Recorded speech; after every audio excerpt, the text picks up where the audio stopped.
Salut à vous tous, ici Jeff Rose. Enfin, nous sommes sortis de l'auberge. Ou demain, je dirais que nous étions dans un tunnel. Nous voulions voir la lumière au bout du tunnel et nous l'avons eu. Bon, bien sûr,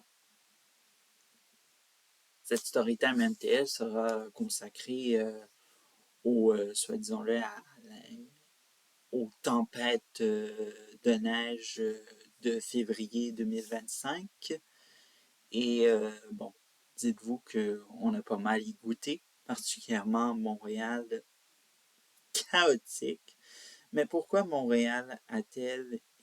la ville de Montréal a été aussi chaotique dans ses opérations? Eh bien, je vais vous faire un indice.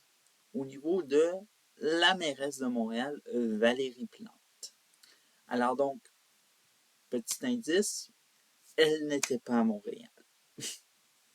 La réponse était plutôt, elle était en voyage en Colombie et bien sûr profitait, cela coulait douce évidemment parce qu'avec Valérie Plante, il faut sourire, il faut être positif et zen. Alors donc la mairesse qui se prenait pas pour cela coulait douce. Pendant ce temps-là, eh bien, Montréal affrontait deux tempêtes de neige qui se sont succédées et qui ont cumulé 70 centimètres ou même plus parce que, bon, j'ai pas trouvé les articles pour avoir les bons chiffres, évidemment. Alors donc, voilà. Alors donc, on a eu plus de 70 centimètres de ce que les deux tempêtes ont laissé. Et dites-vous que, ben, il était où, hein? La gestion de crise? Où elle était? Eh bien, l'administration de Valérie Plante et les compétences de Philippe, je pense qu'il s'appelle Philippe Sabourin, celui qui gère, soi-disant-le, à chaque fois qu'il y a de la neige à ramasser, il est dans les médias et il fait son spectacle, son show. Eh bien, Monsieur Sabourin est toujours là et lui, il se dit, je n'ai jamais vu ça de toute ma carrière à la ville de Montréal. Eh bien, c'est sûr, Monsieur Sabourin, vous êtes dans votre bureau comme d'habitude et vous sortez pour faire semblant que à chaque fois que c'est de la neige, il faut faire de la panique morale à la population et bref, voilà. Alors, la première tempête, bien sûr.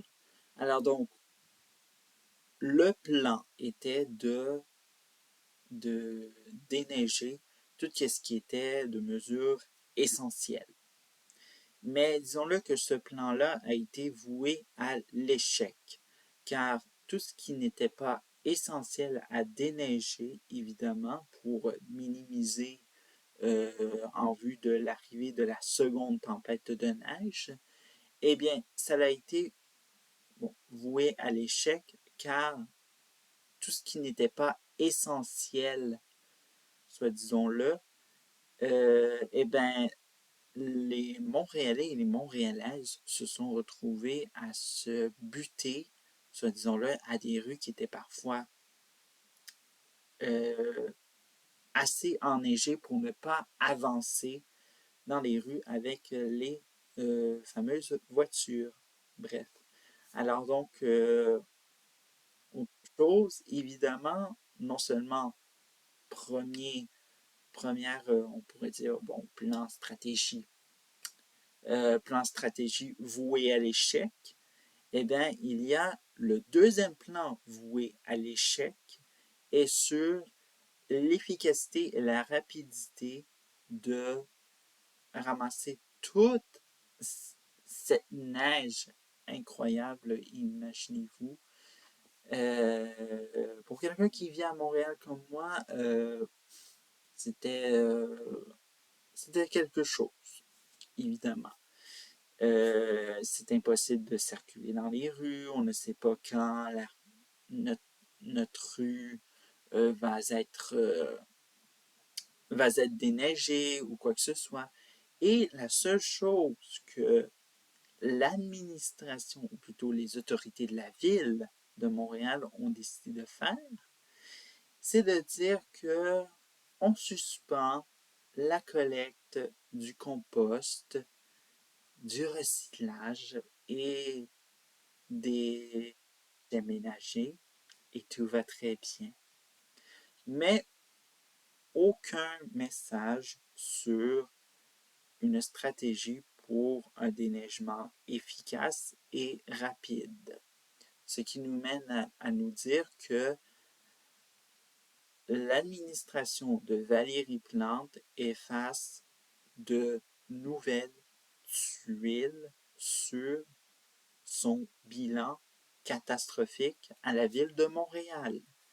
Et puis, bon, c'est pas juste Valérie Plante qui en subit des tuiles, mais c'est aussi son parti, évidemment, au pouvoir, Projet Montréal, qui en subit des tuiles. Parce que, évidemment, il y a des élections municipales qui s'en viennent et dites-vous que il faudra avoir encore la mémoire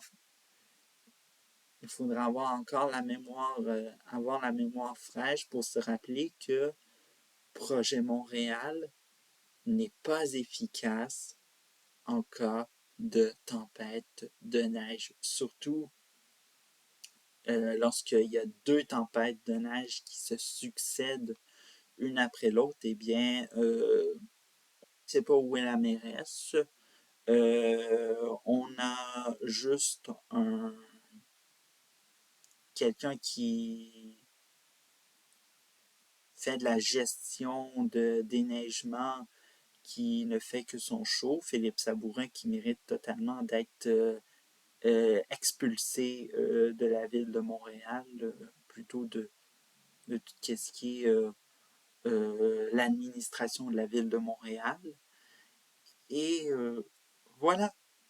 Alors donc, n'empêche pas de vous dire que oui, il y a de la colère et on sent que les gens, ça va rappeler aux gens que cette année, il y a, comme je l'ai dit, une élection municipale, que il ne faut pas voter Projet Montréal.